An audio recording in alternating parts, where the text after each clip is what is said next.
En este video revisaremos un reciente análisis de Ray Dalio sobre la situación actual de los estímulos monetarios por parte de la Fed y su impacto en la posible burbuja de activos como las acciones que actualmente se tendrían en el mercado. Sus análisis dejan entrever que posiblemente la Fed está realizando una política monetaria flexible cuando no se requiere, propiciando que de nuevo se generen presiones inflacionarias y promoviendo que la burbuja en el precio de las acciones tenga más combustible. Mi nombre es Jimmy Rocha, y en este canal hablamos de inversiones, bolsa y acciones. Antes que nada, hay que aclarar que el contenido de este video es educativo y no se trata de una recomendación de compra o inversión.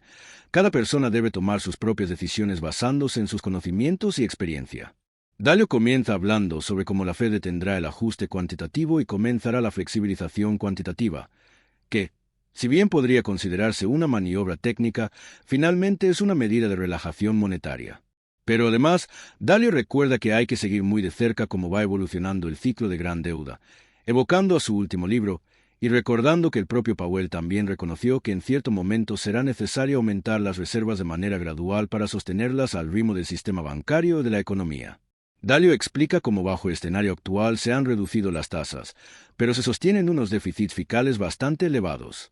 Esto propicia que las acciones alcancen máximos históricos, con bajos niveles de desempleo y una inflación que aún está por encima de los objetivos de la Reserva Federal, y las acciones de inteligencia artificial, según Dalio, posiblemente ya se encuentran en una burbuja. Pero lo que resalta es que a pesar de estos indicadores tal parece que la Reserva Federal estaría estimulando la economía hacia una burbuja aún más grande. Y en este punto resalta cómo la administración, posiblemente hablando del presidente Trump, consideran que se deberían seguir reduciendo las restricciones drásticamente para continuar permitiendo el crecimiento económico. Pero el punto acá es considerar el problema del gran déficit y de la deuda. Además, es posible que la Reserva Federal ha estado más pendiente de la estabilidad del mercado que realmente de controlar la inflación.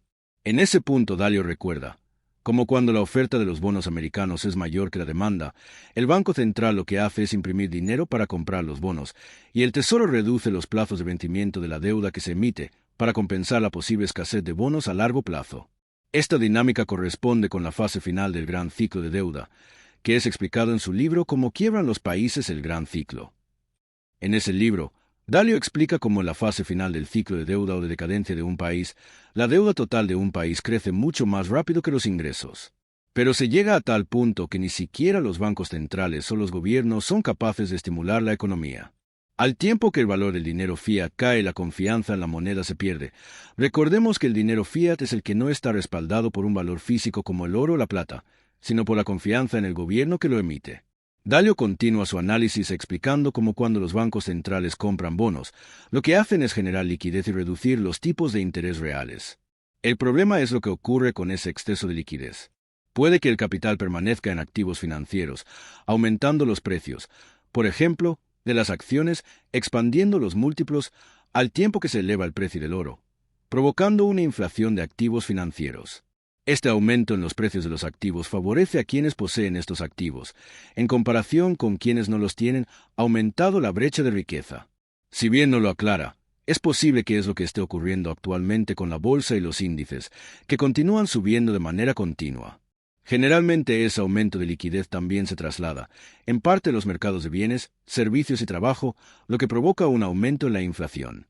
Aunque se aumenta la automatización, con la reducción de la mano de obra, la magnitud del aumento inflacionario puede ser menor. Pero si se estimula la inflación lo suficiente, puede ocurrir que las tasas de interés nominales crezcan más que la disminución en las tasas de interés real, lo que lleva a que se afecten los bonos y las acciones. Dalio recuerda que todas las personas tienen cierta cantidad de dinero y crédito, pero los bancos centrales tienen una incidencia en los movimientos y decisiones con el dinero de las personas. Pues cuando se pide prestado o cuando se realiza un préstamo, el costo del dinero determina los rendimientos que se pueden lograr.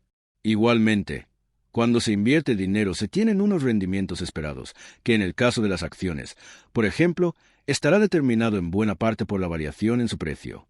Dalio explica, por ejemplo, que si se espera que el oro se aprecie un 0% y el bono del tesoro se encuentre en el 4%, las personas preferirían en ese caso invertir en oro, siempre y cuando se espere que la valorización del oro sea inferior al 4% anual. Pero adicionalmente hay que considerar la tasa de la inflación, pues estas inversiones deberían generar un rendimiento suficiente para superar la inflación, que reduce el poder adquisitivo.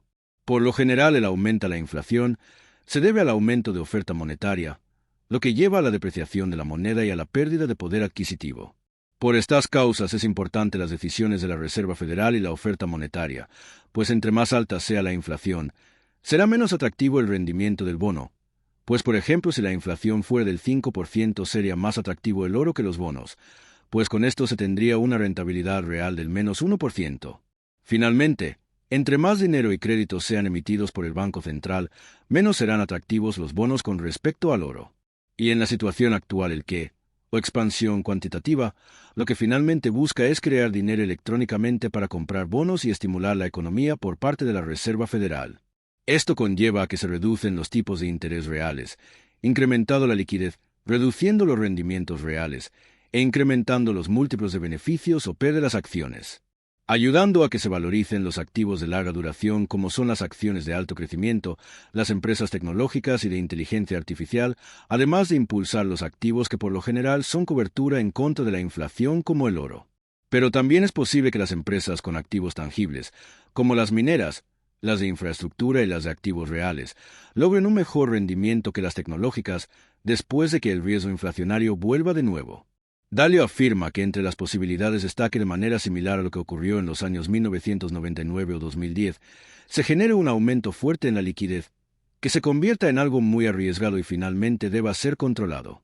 Es precisamente antes de ese ajuste monetario que se requiere para controlar la inflación, cuando puede estallar la burbuja y es el momento adecuado para vender. Sin embargo, la situación actual es distinta debido a que la Fed está flexibilizando la política monetaria al interior de una burbuja. Esto llevaría a que si bien la mecánica sería similar a la explicada, las condiciones en las cuales se produce o expansión cuantitativa son diferentes a las anteriores, pues se está realizando una flexibilización al interior de una burbuja en vez de realizarse el estímulo antes del estallido. En el pasado los estímulos monetarios se realizaron cuando las valoraciones de los activos estaban en caída, o incluso cuando estaban baratos o no se encontraban sobrevalorados. También en el pasado se realizaron los estímulos monetarios, cuando la economía estaba en problemas o con debilidad y con una inflación controlada o cayendo. En otros momentos los estímulos se realizaron cuando se tenían problemas graves de liquidez y deuda. Es decir, por lo general el QE o los estímulos monetarios se realizaron en medio de una depresión. Dalio explica que la situación actual es diferente. La valoración de los activos, como las acciones, están en máximos y continúan subiendo. Por ahora igualmente la economía continúa relativamente sólida, con un crecimiento económico en promedio del 2% y una tasa de desempleo que es de tan solo el 4,3%. Pero por otro lado la inflación se encuentra por encima del objetivo de la Reserva Federal, ligeramente por encima del 3%. Al tiempo que se tienen ineficiencias producto de la desglobalización y los costos de los aranceles, que ejercerían presiones al alza de los precios. Con esto dicho, Dalio considera que el reciente aumento de aranceles por parte del gobierno Trump pueden provocar un aumento de la inflación. Igualmente, en este momento el estímulo monetario se realiza cuando el crédito y la liquidez son abundantes y los diferenciales de crédito están más cerca de mínimos históricos, por lo que concluye que el estímulo se está realizando en medio de una burbuja. De tal manera que el estímulo actual no sería para superar una depresión, sino más bien sería el estímulo adicional para una burbuja. A renglón seguido, Dalio explica cómo esto podría afectar a las acciones, el oro y los bonos. Teniendo en cuenta que la política fiscal del gobierno es expansiva, con el aumento importante en la deuda pública y con el aumento del déficit que se financia con la emisión de bonos del Tesoro, principalmente a corto plazo. Pero el QE o estímulo monetario, con las condiciones actuales, es peligroso y puede generar de nuevo inflación, provocando el impulso del crecimiento de la IA y los activos relacionados, que se estarían financiando con políticas fiscales demasiado laxas, que deben ser supervisadas para gestionar la situación de manera adecuada.